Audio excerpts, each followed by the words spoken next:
tentang teori ya. Nah, karena kita berangkatnya seperti yang saya sampaikan berasal dari dimulai dari bab 2 dulu, makanya kita belajar bab 2 dulu baru bab 1. Nah, oke. Saya nggak akan menjelaskan terlalu banyak karena pasti juga kalian sudah mendapatkan banyak hal waktu di MedPen. Jadi saya cuman kayak memperjelas gitu loh, dan kenapa kita penting banget eh, paham atau memilih yang tepat teori yang akan kita gunakan. Itu ya. Nah, oke, ini adalah pertemuan kedua ya.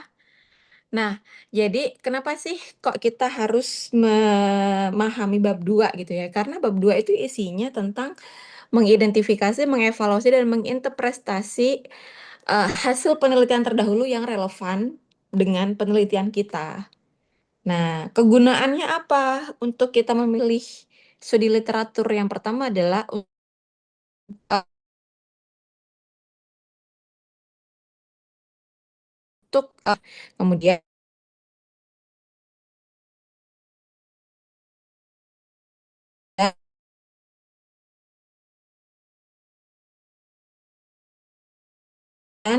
ini panduannya gitu ya. Panduan membuat. Jadi nanti di bab 2 ini kalian di bab 2 kan sudah pasti kalian lihat ya di penelitian terdahulu itu ada yang namanya eh, penelitian terdahulu yang kalian bikin menjadi tabel. Nah, kata lainnya itu kayak literatur review atau SLR, Systematic Literature Review gitu ya. Nah, apa aja yang mau ditulis Bu di SLR? Nah, oke. Sebelum dari situ, cara memilih SLR yang benar itu gimana? Kalian berdasarkan Picot aja gitu. Nah, Picot ini apa? Contohnya misalkan kayak gini, populasi gitu ya. Nah, populasinya misalkan pada usaha kecil menengah UKM di sekitar fashion Indonesia. Nah, atau misalkan kalau kalian pada umumnya lebih spesifik lagi misalkan populasinya adalah Gen Z. Nah, dan juga kalian juga harus paham beda populasi dan sampel ya. Ini sering banget kemarin saya tanyain beda populasi apa yang saya tanya populasi gitu ya, tapi dia jawab sampel. Kemudian saya tanya sampel, dia bingung lagi gitu. Padahal kan sampel dan populasi itu emang beda banget ya gitu. Nah, kalau kalau populasi itu di sini gitu ya, ini populasi. Sampel di mana di sini gitu. Jadi populasi itu secara luas besar, sampel itu adalah bagian dari populasi. Gitu ya. Contoh misalkan populasi dalam penelitian kalian siapa? Populasi saya adalah eh, apa itu namanya? Pengguna Instagram yang ada di Jawa Timur misalkan. Kemudian berjenis kelamin laki-laki dan perempuan. Kemudian dari umur 17 ke atas misalkan, minimal 17. Sampelnya bisa lebih spesifik. Misalkan, tadi kan populasinya daerah Jawa Timur pengguna Instagram, maka sampelnya bisa kan lebih spesifikan lagi. Kayaknya tidak memungkinkan Bu kalau saya harus mencari populasi segitu banyaknya gitu kan. Berhubungan dengan apa? Misalkan kalian pakai populasi yang terlalu besar gitu ya. Kemudian tidak kalian persempit itu akan gini, misalkan kayak Jawa Timur. Jawa Timur itu kan banyak kabupaten ya. Nah, kalian akan diketahui misalkan ternyata kalian kabupaten eh apa misalkan ada kan banyak kabupatennya, ada Kabupaten Pacitan, Tuban, Mojokerto, Banyuwangi dan lain sebagainya gitu di Jawa Timur. Kemudian kalian cuman paling banyak misalkan 90% ada di Kabupaten Banyuwangi. Nah, itu berarti sampel kalian tidak merata penyebarannya. Maka kalian akan ditanyakan lagi, kenapa kok cuman Banyuwangi? Terus gimana keterwakilannya? Nah, keterwakilannya itu akan menjadi permasalahan. Makanya sampelnya diperkecil lagi gitu ya. Diperkecil menjadi hanya Kabupaten Banyuwangi misalkan. Kemudian tadi kan usianya di atas 17 tahun, maka lebih dipersempit lagi menjadi 21 sampai 25 tahun misalkan gitu ya. Nah, kemudian berikutnya adalah pemilihan teknik sampel juga, kan ada banyak ya. Seperti yang saya sampaikan pernah di riset pemasaran, ada probability dan juga non probability. Nah, kalian harus milih yang mana yang cocok untuk kalian penelitiannya gitu ya.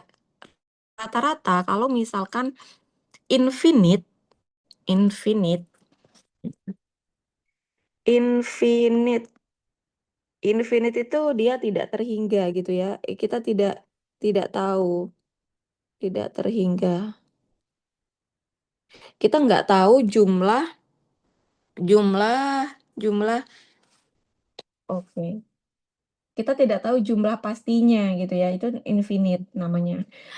Karena misalkan kayak pengguna Instagram, kita kan nggak tahu ya pengguna Instagram itu ada berapa. Kan nggak semua orang menggunakan Instagram. Jadi kita nggak ada datanya. Kecuali misalkan kalian eh, apa sampelnya adalah yang anak UNJ, mahasiswa UNJ itu kan ada data pastinya. Baru kalian namanya pakai finite. Nah, tentu teknik pengambilan sampelnya juga pasti pasti beda antara infinite dan juga finite. Nah, kemudian lebih lengkapnya nanti akan saya jelaskan di bagian bab 3. Kemudian intervention. Intervention ini adalah variabel yang kalian pilih gitu ya. Nah, contoh misalkan kayak variabel social media advertising, influencer marketing, email marketing, dan lain sebagainya. Comparisonnya berarti yang di-compare. Ini eh, social media marketing influencer ini kan ibarat kata kayak digital gitu ya.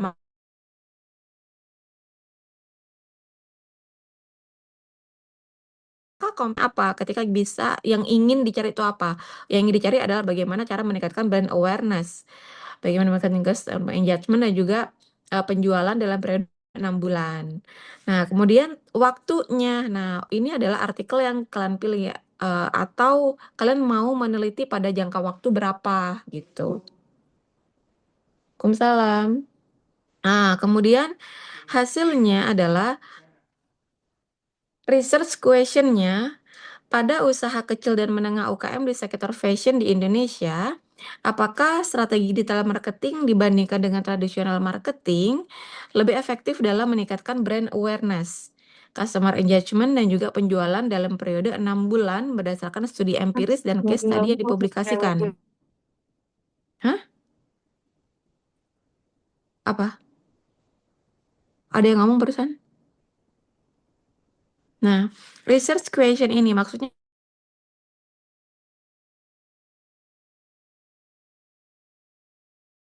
dalam bukan ini bisa jadi pertanyaan penelitian gitu ya. Kalau di kualitatif, kalau di kuantitatif ini bisa jadi eh, rancangan umum gitu ya.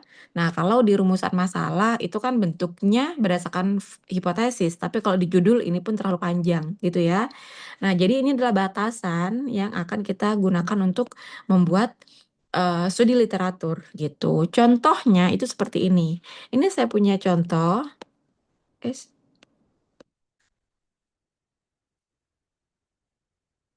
Ya, nanti kalian akan membuat ini guys. Tugasnya ya. Kalian membuat ini adalah di bab 2 kalian tulis juga gitu. Setelah kalian di bab 2 itu menulis menulis teorinya, kemudian hubungan antar variabelnya dan juga penelitian terdahulu. Penelitian terdahulu itu selain dibuat dalam tabel juga dibentuk paragraf dijelasin gitu ya. Nah, apa aja isi yang ada di tabel itu? Autor dan juga tahunnya. Autor dan juga tahunnya, variabel yang digunakan, populationnya siapa, key findingnya apa, gitu ya. Nah, contohnya ini. Ini adalah penelitian saya gitu ya. eh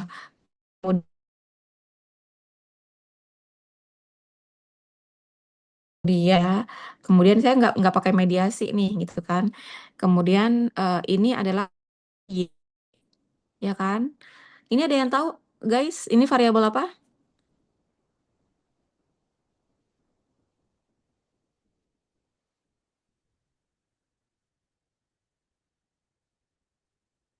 Variabel apa namanya? Variabel kontrol, Bu. Variabel kontrol ya, variabel kontrol atau apa nama lainnya? variabel kontrol atau apa namanya nama lainnya?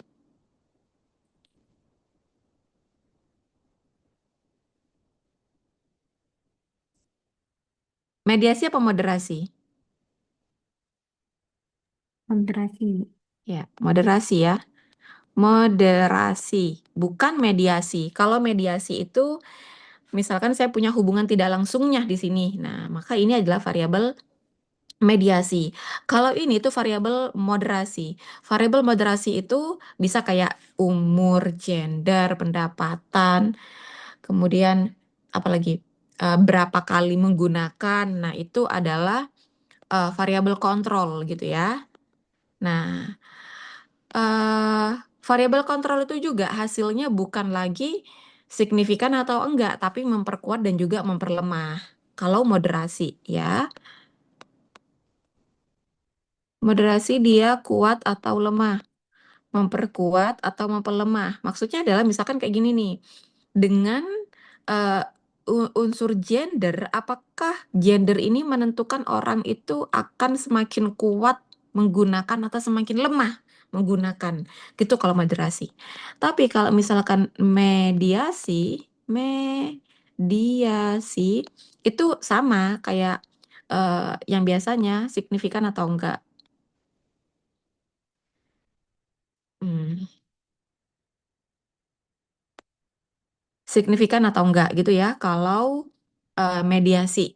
Nah, oke, dan juga ini bisa jadi ini juga bisa hipotesis juga gitu. Ada hipotesisnya juga si moderasi ini gitu. Nah, oke, kembali ke sini. Eh,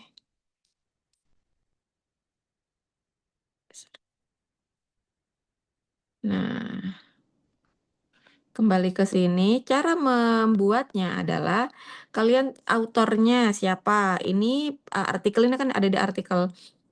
Ini dan juga Huo 2023 gitu ya. Kemudian variabelnya, jangan cuma variabel yang inline atau yang kalian gunakan. Enggak, semuanya ditulis variabelnya. Variabel independen apa, variabel dependen apa, variabel moderasi apa, ya. Independen atau variabel X. Di sini ada social influence, ada hedonic novelty, perceived, ini adalah variabel independen atau variabel X. Kemudian variabel dependent atau terikatnya. Ini gitu ya. Willingness to accept dan juga objection to the use. Nah, kemudian moderasinya apa? Age, gender, education, dan juga the most commonly to and type. Gitu ya. Populasinya adalah sebanyak 500 orang dan juga pengguna ChatGPT yang berpengalaman. Nah, ini biasanya kayak purchase intention, intention to use, willingness to pay, behavior intention. Itu kan harus jeli bacanya. Harus baca lebih yang biasanya digunakan di variabel Y ya. Kalian harus jeli bacanya. Biasanya tuh ada yang pengertiannya itu adalah belum pernah menggunakan, ataupun berulang kali menggunakan. Repurchase intention contohnya gitu ya. Nah, itu harus jeli kalian menentukan. Karena kenapa? Gak mungkin dong kalian mau menilai suatu, misalkan eh, kalian mau meneliti mengenai apa ya, mengenai satisfaction gitu kan. Nah, nggak mungkin ketika kalian menggunakan variabel X itu adalah satisfaction, di mana itu adalah kepuasan, kemudian Y-nya kalian bikin eh yang belum pernah membeli. Ya kan nggak nyambung, ya kan? Nah, berarti harus yang sudah pernah membeli gitu ya. Nah, jadi itu harus dili kalian ketika memilih variabel Y gitu. Oke, sebelum kita time to discussion, silahkan saya membuka kesempatan untuk sesi Q&A terlebih dahulu. Silakan.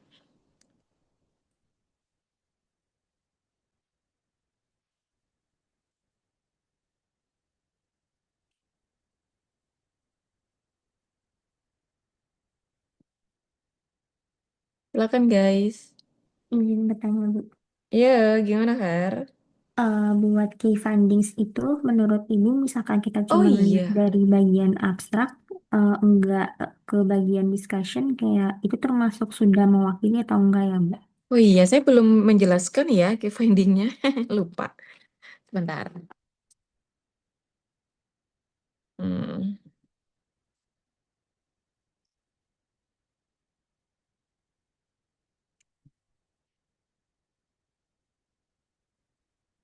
Nah, ini ya, key findingnya adalah nah, oh iya biasanya nih mahasiswa nulisnya itu misalkan cuma nulisnya gini, social influence memiliki pengaruh yang signifikan terhadap performa dan ekspektasi.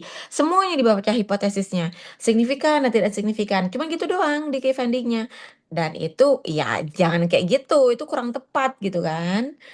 Nah, dan juga jangan abstrak juga ditaruh di key finding gitu kan. Nah, jadi key finding ini bagaimana? Nah, kalian kan udah pernah nulis artikel. Kalian tahu di bagian pengolahan hipotesis itu ada original sample, path value, p-value, ya kan? Di uji hipotesis.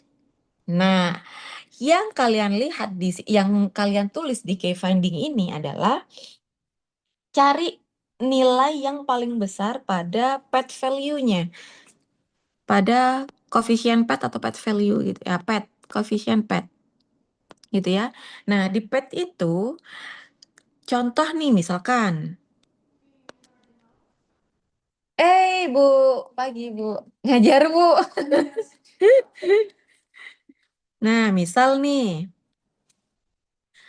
nah misal ke apa tuh namanya? Apa dah? Oh ya, misalkan ini kan ada hipotesis nih, ke sini, ke sini ya kan? Nah, di dalam ini kan ada primary appraisal, secondary, dan juga outcome. Di bagian primary appraisal yang paling memiliki efek signifikan paling besar itu di mana? Di siapa? Di performa ekspektasi kah? Apa? Siapa yang memiliki efek paling besar di antara 1, 2, 3, 4 ini ke sini, gitu ya?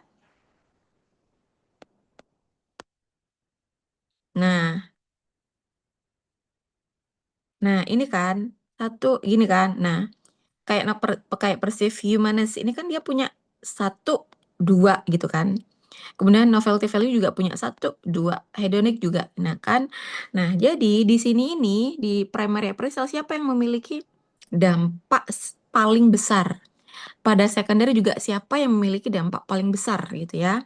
Nah, ternyata kita lihat di coefficient PET-nya itu yang semuanya signifikan gitu kan. Nah, tapi yang paling memiliki dampak adalah ternyata novelty value-nya paling memiliki dampak paling besar gitu ya dibanding social influence, hedonic, dan perceived humanist gitu. Novelty value ini memiliki dampak paling besar. Nah, itulah yang harus kalian tulis gitu ya.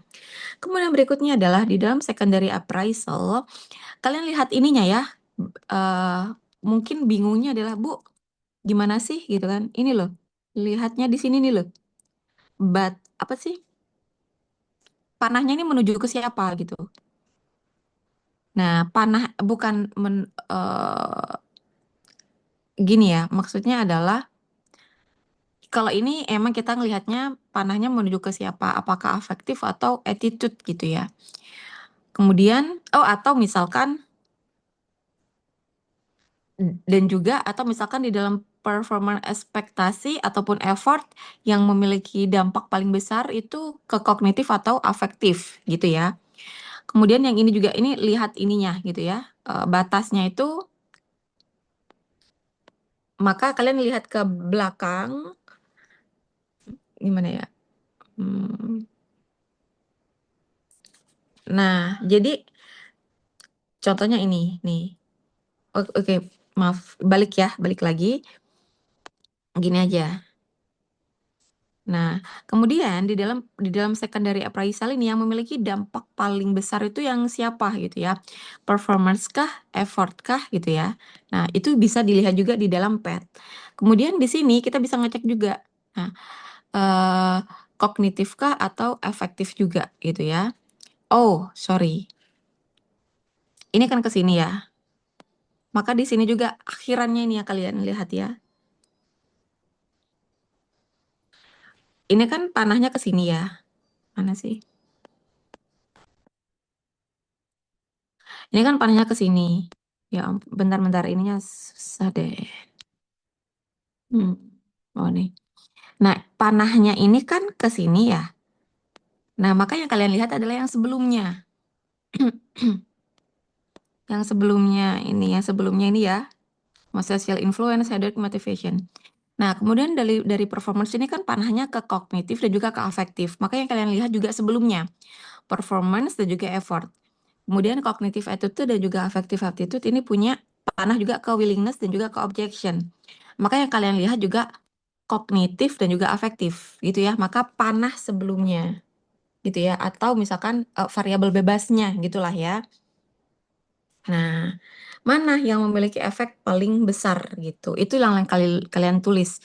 Kemudian di dalam ini juga ya, eh, apa tuh namanya? Variabel moderasinya atau kontrolnya juga kalian lihat.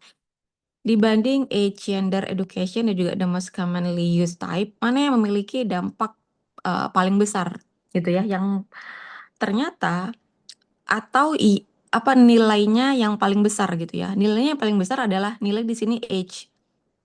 Contohnya, misalkan age yang memperlemah itu nilainya paling besar gitu. Nah, maksudnya adalah ini kan contohnya adalah penggunaan ChatGPT ya, penggunaan ChatGPT pada kegiatan akademik gitu. Nah, age ini hasilnya adalah memperlemah eh, penggunaan ChatGPT. Artinya age atau umur gitu ya. Semakin dia umurnya bertambah, maka orang untuk menggunakan ChatGPT itu semakin tinggi, semakin dia nggak bisa menolak gitulah. Kalau misalkan memperlemah. Nah, eh kemudian ini kan sebenarnya memiliki arti yang arti yang beda.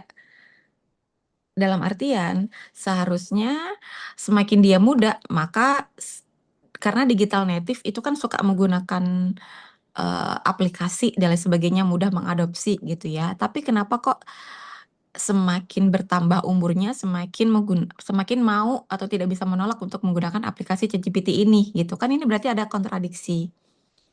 Nah, itulah yang kemudian kalian tulis di dalam key finding ini gitu ya. Nah, melihatnya dari PET tadi, koefisien PET yang paling besar.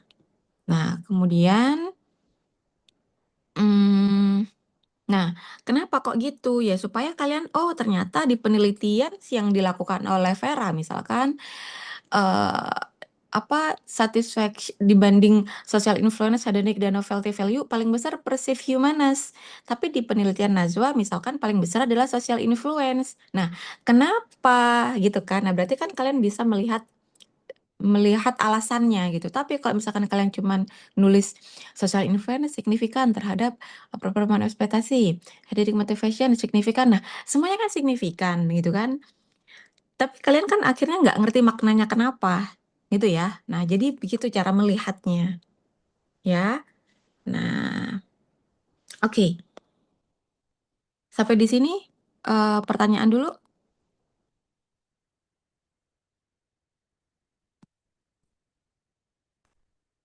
Silakan.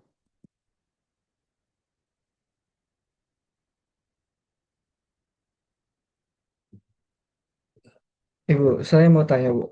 Kalau Hmm, literatur reviewnya itu dari objek yang berbeda itu nggak masalah kan, Bu? Yang penting it's variabelnya sama. okay. Iya, oke. Terus kalau key findingnya itu harus yang sesuai variabel kita atau yang memang terbesar kayak tadi Ibu bilang ya, Bu? Ditulis semuanya yang paling besar dulu. Oh, oke. Oke, Bu. Mm-mm. Masih, Bu. Iya. Nah, atau juga bisa ditambahin juga yang ada kaitannya sama variabel kalian. Misalkan dia nomor nomor berapa terbesar kah? Atau misalkan dia ternyata tidak tidak paling kecil kah misalkan gitu. Ya. Jadi itu akan sangat apa cukup susah ya kalau misalkan kalian harus mencari objek yang sama gitu. Jadi yang kalian lihat itu bukan objeknya yang sama, tapi pengertian dari variabelnya itu. Apakah variabelnya ini karena gini misalkan kayak eh apa tuh namanya kayak TAM, teknologi acceptance model kan banyak sekali yang pakai, mulai dari kedokteran, fakultas teknik, dan fakultas lainnya tuh pakai gitu. Dan juga kita juga bisa pakai gitu. Yang penting arti atau definisi dari TAM itu masih sama seperti yang kita gunakan. Tuh. Nggak harus yang sama objeknya. Karena gini, bisa juga menjadi perbandingan. Oh, ternyata misalkan untuk objek, ini kan penulisan penggunaan ChatGPT untuk akademik ya, dunia akademik. Oh, ternyata yang paling besar itu adalah novelty-nya. Ya, kalau misalkan secara logika, ya tentu karena orang akademik kan pasti akan mencari informasi yang menurut dia baru gitu kan. Tapi kalau misalkan menurut orang kedokteran bisa jadi bukan novelty gitu, bukan kebaruan, tapi misalkan apa tuh namanya?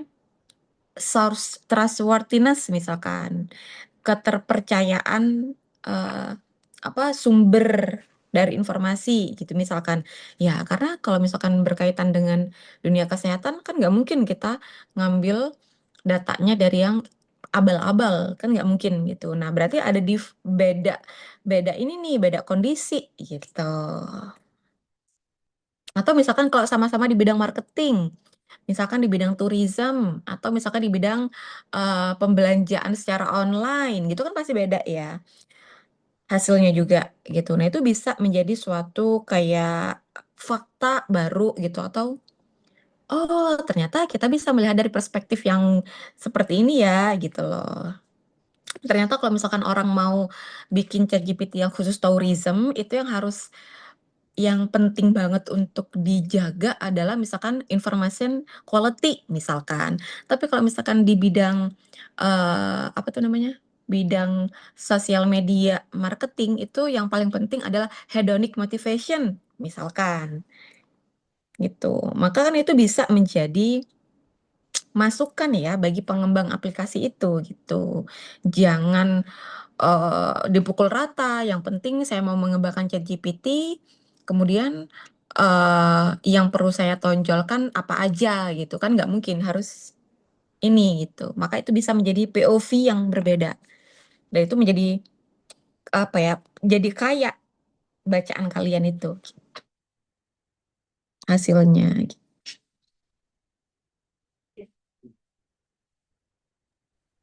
Terus saya mau tanya, Bu, untuk literatur review dari tiap variabel kita itu idealnya minimal berapa ya, Bu, untuk mendukung dari pernyataan variabel itu? Idealnya ya. Ini sebenarnya bukan bicara antara ideal dan bukan ideal dan nggak ideal gitu ya. Tapi antara kayak seru atau enggak gitu. Kalau misalkan iya, Pak Osli 4 ya minimal ya. Ya bisa gitu. Itu udah cukup baik gitu, menantang.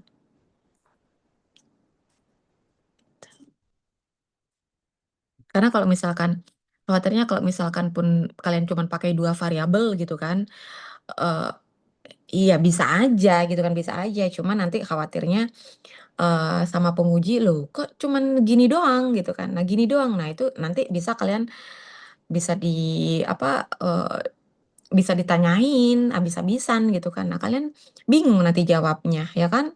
Alasannya kenapa kok cuma 2 kan ada 3, 4, 5 gitu kan. Bingung jawabnya. Nah, semakin kalian menyajikan sesuatu yang fresh, baru, segar, itu semakin menarik gitu loh, semakin seru untuk dibaca gitu.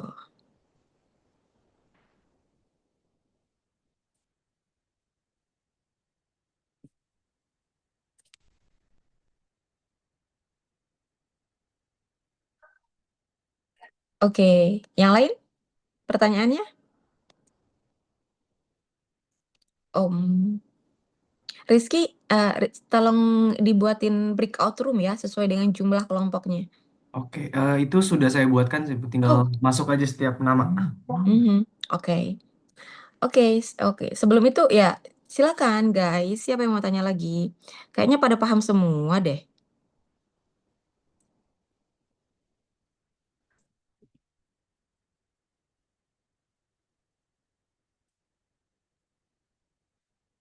Udah paham semua ya? Nggak ada yang Bu, saya mau mengganjal? nanya deh, Bu. Ya, Di gimana? literatur review itu kita harus masukin apa ya, hasil yang negatifnya juga atau hanya Iya, positif? bisa. Bisa tambahin juga ya negatif ya. Jadi kan Oh, oh ternyata kenapa hasilnya yang ini tuh positif, yang ini negatif. Nah, itu bisa juga kalian nanti masukin di latar belakang gitu. Itu menjadi kayak alasan kenapa kalian harus meneliti ini gitu. Karena ternyata ada hasil yang berbeda, Bu, gitu. Jadi saya pengen memastikan gitu hasilnya ini sebenarnya positif apa signifikan atau enggak gitu, karena ada hasil dari penelitian sebelumnya yang berbeda gitu. kasih Ibu. Oke. Tapi dan juga nanti di ini cari artikel yang bagus ya.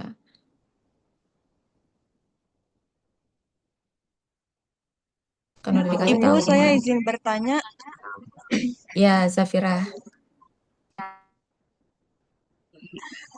Ibu kan, saya udah dapat variabel X sama Y-nya ya, Bu.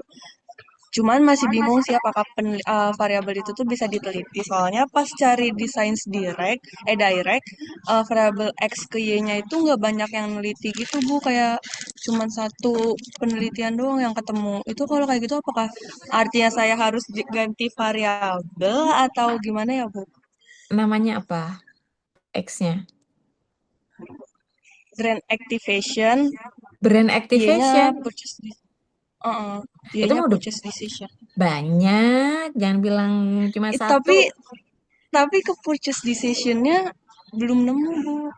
Ya, coba dicari lagi. Apa Berarti salah kurang lama. keyword ya, Bu? Oke, oke, oke. Oke, Bu. Ya, kurang lama kayaknya berselancarnya ini. Oke, siap, Ibu. Nanti saya mau nanya-nanya lagi di breakout room aja, tapi soalnya Oke. malu. Kalau gitu ya udah. Oke, Bu. Ini nggak ada yang tanya lagi. Karena di breakout room jangan lama-lama ya. Karena kan harus ada berapa kelompok? Ada Dua, 12, Bu. 12 ya. Iya. Kok sedikit? Oh, cuma dua-dua Cuma soalnya ya. Iya, 24. kita cuman Oh iya. Oh iya ya. Ya udah, oke. Oke, ya udah, silakan ke breakout room masing-masing. Nanti saya acak ya. Jadi stay. Juga udah persiapan share screen ya. Biar cepet tek-tek gitu, oke? Oke, mungkin ini langsung masuk aja ya, Bu. Ya, langsung masuk aja. Oke, masuk ya, teman-teman.